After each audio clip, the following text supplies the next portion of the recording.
शहबाज शरीफ साहब को जब गिरफ्तार किया गया, अगर उनके खिलाफ केस जेन्युइन है, ईसीएल में नाम डालते, अदालतें पहले भी कह चुकी हैं कि इस तरह गिरफ्तारी नैब कर लेता है, वो उनके खिलाफ केस साबित होता, डिस्क्वालीफाई हो जाते, जेल हो जाती। तो मरियम नवाज को तो शहबाज शरीफ को अरेस्ट करके मुकम्मल तौर पर आपने मौका नहीं दिया अपने आप को एस्टैब्लिश करने का।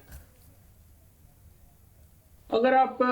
प्योरली एक पॉलिटिकल पॉइंट ऑफ व्यू से देखें तो आपकी बात दुरुस्त है, और अगर मेरा मशवरा होता तो बिल्कुल यही होता कि इस वक्त जो है अवॉइड किया जाना चाहिए था। लेकिन इशू ये है कि हुकूमत का नैब के ऊपर कोई कंट्रोल नहीं है, और नैब इस तरह ये फैसले करती है और उसके पॉलिटिकल कॉन्सिक्वेंस होते हैं। और ये ही एक मेजर इस वक्त प्रॉब्लम है कि नैब के बहुत सारे फैसले जो हैं वो हुकूमत से पूछ कर तो नहीं होते, लेकिन उसके पॉलिटिकल कॉन्सिक्वेंसेस होते हैं। और ये फैसला भी वैसा ही एक फैसला है, तो जाहिर है कि हुकूमत से पूछ कर तो नहीं हुआ, लेकिन उसका पॉलिटिकल कॉन्सिक्वेंस हुआ। या फिर असल में बात यह है कि हुकूमत ये समझती थी कि शहबाज शरीफ को गिरफ्तार करेंगे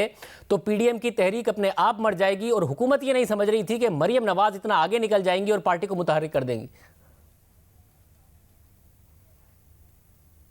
देखिए जी, पहली बात तो यह है कि जो